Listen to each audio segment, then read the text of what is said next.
But in proceeding therefrom, let me suggest to you a couple of thoughts.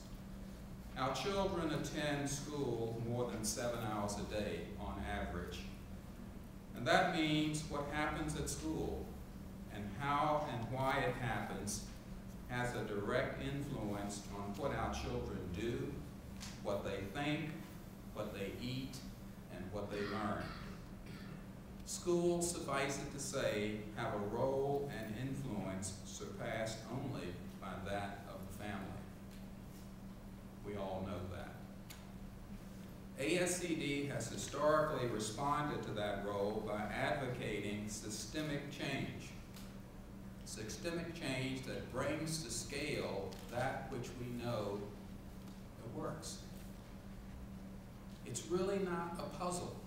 It's really not a mystery that we have to spend an inordinate amount of time figuring out what needs to be done.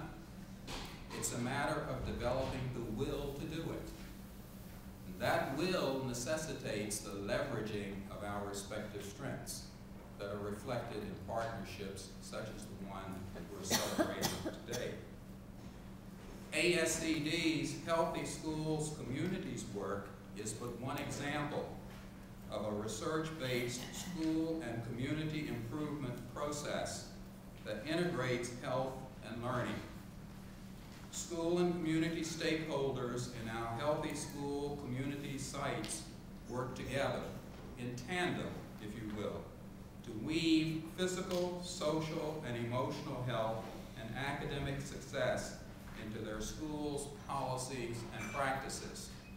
And from my vantage point as a former superintendent and also principal and teacher, I understand the importance of having meaningful policies that drive practices. It's not an either or, they work in tandem. And so to that end, I want to share two pieces of work that I think are representative of where our focus is and that also bespeak our support of this Let's Move effort.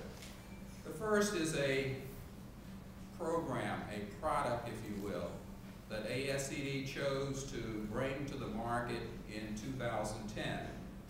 And it is entitled Healthy School Communities, because in fact we are talking about schools as a microcosm of the communities that they serve.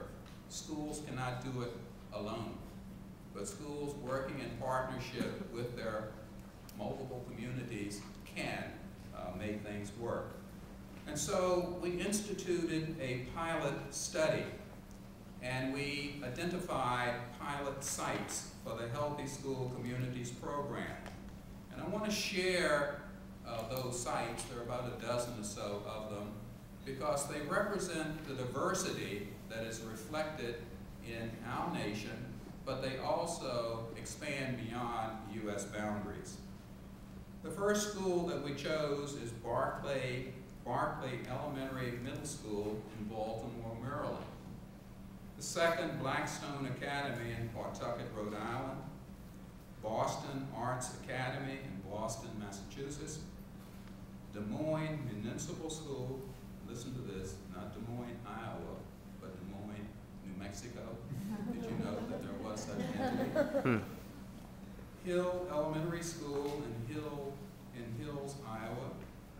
Iroquois Ridge High School in Oakville, Ontario, Canada. Orange County Schools in Hillsborough, North Carolina. Pottstown School District in Pottstown, Pennsylvania. Queen Elizabeth Secondary in Surrey, British Columbia, Canada. T.C. Howell Community High School in Indianapolis. And finally, Woodlawn Park Elementary, also in Surrey, British Columbia, Canada. Now, we have found, as a result of our work with those school sites, that not only do they represent diversity, but they reflect school improvement programs that take into account their diverse circumstances. And so we're not projecting a prescriptive approach. but we are suggesting to schools with whom we work that there is a research base from which they should ground their school improvement efforts that speak to the correlation between health and academic success. The second quick example is in January of last year, ASCD was invited to host a meeting with representatives from the National Conference of State Legislators.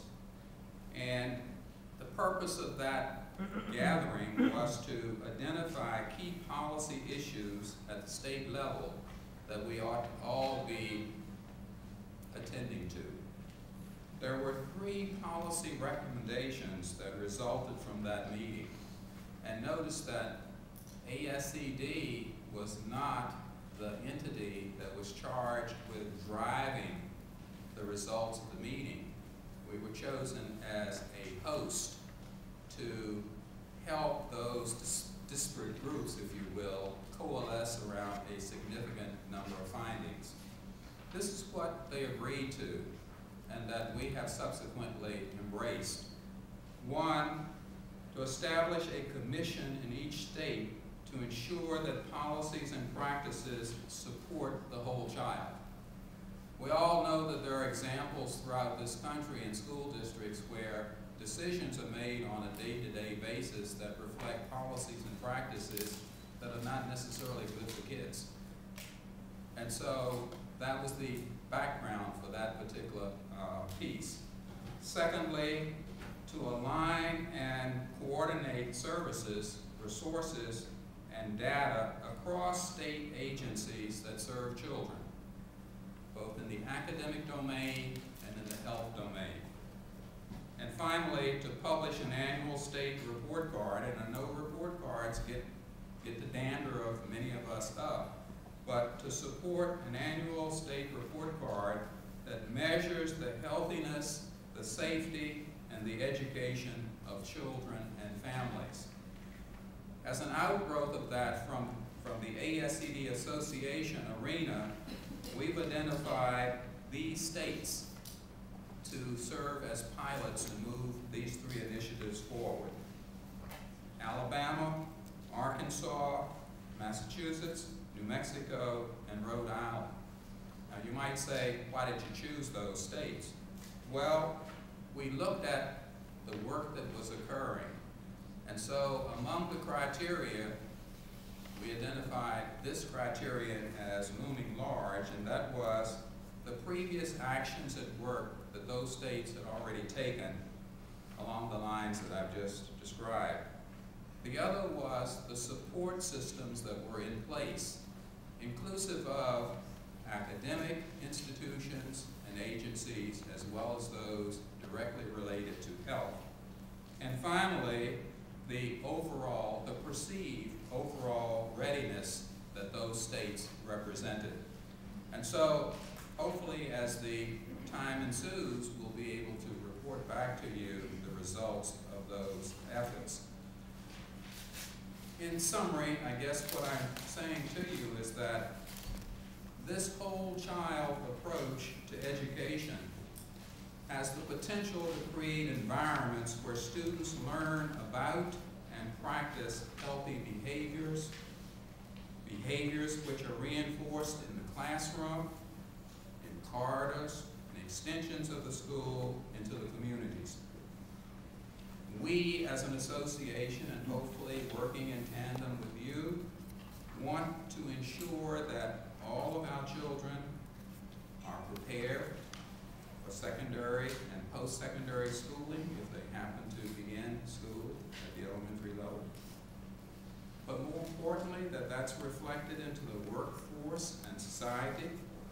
And if we do so, that we must transform our current education system to one that is committed to ensuring that each child in each school and each community is healthy, safe, engaged, supported, and challenged. And if you've been able to put 2 and 2 together and get 4, those are the tenets of our whole child program. being healthy, being safe, being engaged, and being engaged is not restricted to academic engagement. It also includes movement activities as an extension of that, as well as being supported and challenged.